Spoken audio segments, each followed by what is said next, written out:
BBA, BCA, BCom computer కోర్సులో 100% placement లభించే ఏకైక డిగ్రీ కాలేజ్ కూకట్పల్లిలోని I3 డిగ్రీ కాలేజ్ 8367215215. వాగర్థ సంపృక్తౌ వాగర్థ ప్రతిపత్తయే జగతః పితరౌ వందే పార్వతీ పరమేశ్వరౌ ఆదిత్యాయ చ సోమాయ మంగళాయ బుధాయ చ గురు శుక్ర శనిభ్యశ్చ రాహవే కేతవే నమః. శృంగేరి జగద్గురు పీఠాధిపతులకి కంచి పీఠాధిపతులకి నమస్కారములు తెలియజేసుకుంటూ కార్యక్రమాన్ని ప్రారంభిద్దాం. ద్వాదశ రాశుల వారికి మే 1వ తారీఖు నుంచి 15వ తారీఖు వరకు ఎలా ఉండబోతుంది, ఏ రోజుల్లో ఎటువంటి ఇబ్బందులు ఉంటాయి, అలాగే ఏ రోజుల్లో ఖర్చులు ఎక్కువగా ఉంటాయి, ఆదాయం ఎక్కువగా ఉంటుంది, ఎటువంటి నియమాలు పాటించాలి అనేటువంటి విషయాల గురించి క్లుప్తంగా తెలియజేసుకునే ప్రయత్నం చేద్దాం. ఇక విషయంలోకి వెళ్ళినట్లయితే 1వ తారీఖు నుంచి 15వ తారీఖు వరకు మేషంలో రవి, 7వ తారీఖు నుంచి బుధుడు ప్రవేశిస్తాడు, వృషభంలో గురువు, ఇక కర్కాటకంలో కుజుడు, కన్యలో కేతువు, మరియు వ్యయంలో అనగా మీనరాశిలో శుక్రుడు, శని, రాహువు, బుధుడు. బుధుడు 6వ తారీఖు వరకు ఉంటాడు, 7వ తారీఖు నుంచి మేషరాశిలోకి ప్రవేశించేస్తాడు. వెరసి చూసుకున్నట్లయితే ఈ 15వ తారీఖు వరకు ఒక డెడ్ లైన్గా చెప్పవచ్చు. ఎందుకంటే 14వ తారీఖు నుంచి గురువు వృషభం నుంచి మిథునంలోకి ప్రవేశించేయడం, అలాగే 16వ తారీఖు కొన్ని పంచాంగాల్లో, 18వ తారీఖు కొన్ని పంచాంగాల్లో రాహువు కుంభరాశిలోకి, కేతు సింహరాశిలోకి ప్రవేశం చేస్తున్నాడు. కాబట్టి భవిష్యత్తులో గుర్తుపెట్టుకోండి, 12 రాశుల్లో సంబంధించినటువంటి వాళ్ళు భవిష్యత్తులో జరగబోయేటువంటి మార్పులకి ఈ మే 1వ తారీఖు నుంచి శ్రీకారం చుట్టబోతున్నాయి గ్రహాలు స్థితిగతుల ప్రభావం వలన. కాబట్టి ఈ మే సంవత్సరం అనగా ఈ సంవత్సరం 2025 సంవత్సరం మే నుంచి చాలా మటుకు అందరి జీవితాల్లో మార్పులు చేర్పులు చోటు చేసుకుంటాయి. ద్వాదశ రాశుల్లో భాగంగా మేషరాశిలో జన్మించినటువంటి వారికి మే 1వ తారీఖు నుంచి 15వ తారీఖు వరకు ఏ విధంగా ఉండబోతుందో తెలుసుకునే ప్రయత్నం చేద్దాం.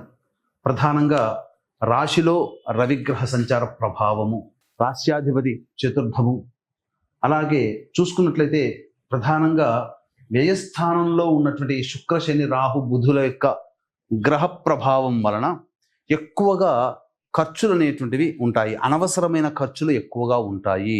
ఇక ప్రధానంగా చూసుకున్నట్లయితే గురువు కూడాను 14వ తారీఖు నుంచి మారబోతున్నాడు. కాబట్టి ప్రధానంగా జీవితంలో ఈ మే నుంచి చాలా మటుకు నూతన అధ్యాయం ప్రారంభం అవబోతుంది.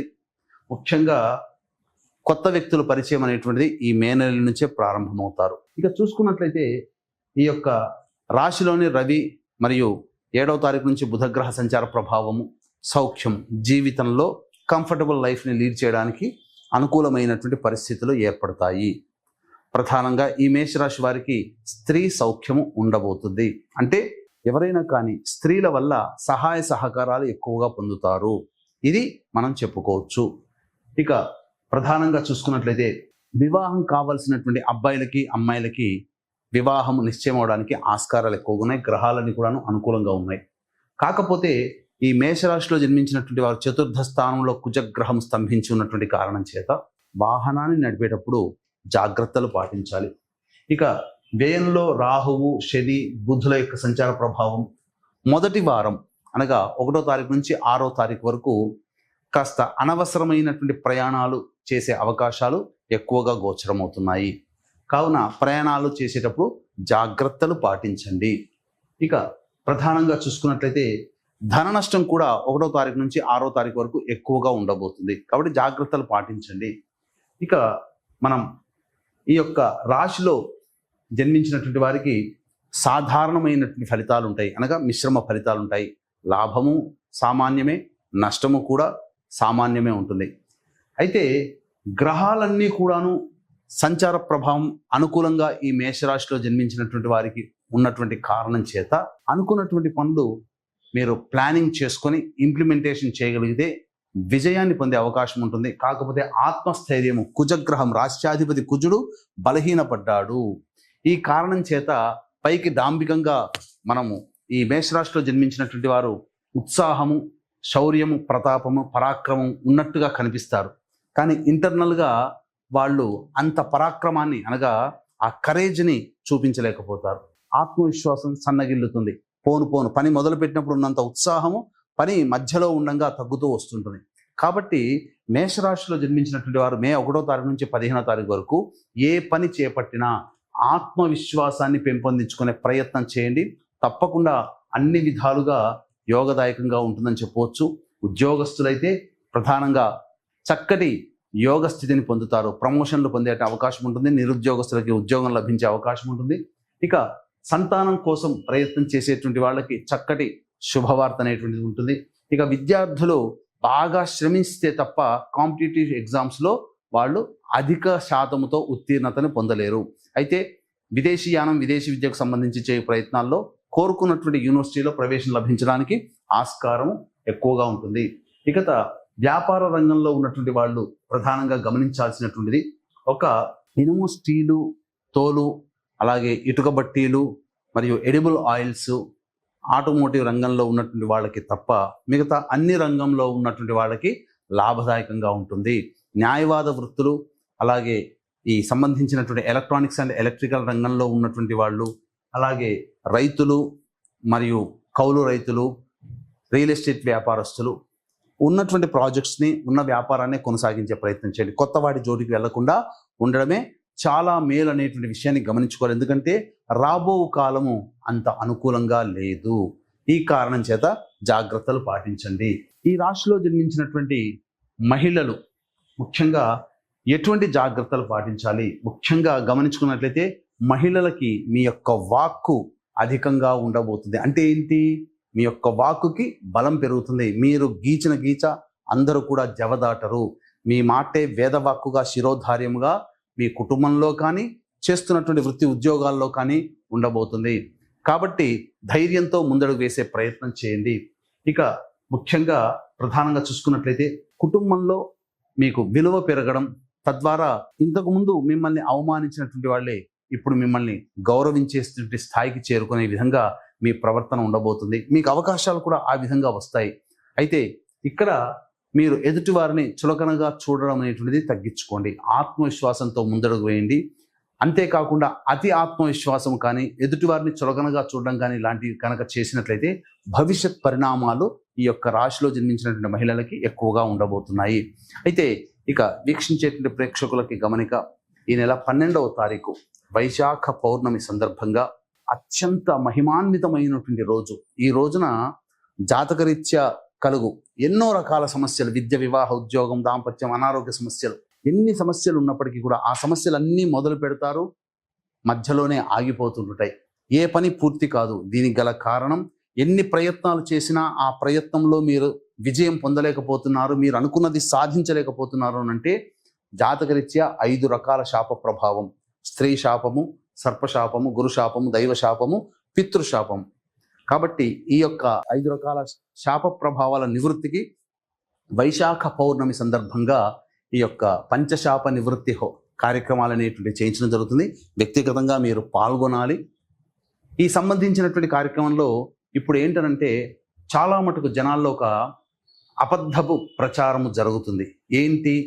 పితృశాపం కానీ, స్త్రీ శాపం కానీ, దైవశాపం కానీ, సర్పశాపం కానీ, ఈ శాప నివృత్తి పూజల పేరిట నక్షత్ర జనన శాంతికి ఉండాల్సినటువంటి నక్షత్రాలని చాలా మటుకు ఈ ఉన్న 27 నక్షత్రాల్లోనే 19 నక్షత్రాల్లో పుడితే పితృశాపము, స్త్రీ శాపం అని చెప్పి అబద్ధ ప్రసారం చేసి నయవంచన చేస్తున్నారు. అటువంటి మోసపూరితమైనటువంటి మాటలకి మీరు వెళ్ళకండి. ఎందుకంటే అలా ప్రచారం చేసి జనాల్ని ఆకర్షించి పూజల పేరిట తీసుకుని వెళ్ళి దాదాపుగా 3 నుంచి 4 గంటలు జరగాల్సినటువంటి పూజా కార్యక్రమాన్ని గంటంబావులో తుడిచిపెట్టి పంపించేస్తున్నారు. తూతూ మంత్రంగా చేస్తున్నారు. దోష నివృత్తి కాకపోగా విలువైన మీ సమయం పోతుంది. కాబట్టి 2013 నుంచి సశాస్త్రీయంగా ఈ పితృశాపము, స్త్రీ శాపము, దైవశాపం వంటి వాటికి నిజాయితీగా మన పీఠం ఆధ్వర్యంలో జరుగుతున్నాయి. కాబట్టి అవకాశం ఉన్న వాళ్ళు ఈ యొక్క కార్యక్రమంలో 10వ తారీఖు లోపల నమోదు చేసుకునే ప్రయత్నం చేయండి. తప్పకుండా మీ జీవితంలో ఈ కార్యక్రమ తదనంతరం మీరు ఏదైతే ఎదుగుదల కావాలి, జీవితంలో అభివృద్ధి, సంతోషం కావాలని కోరుకుంటారో అవన్నీ మీకు జరిగి తీరుతాయి. ఇక గమనించుకున్నట్లయితే 1వ తారీఖు నుంచి 15వ తారీఖు వరకు ఏ విధంగా ఉండబోతుంది?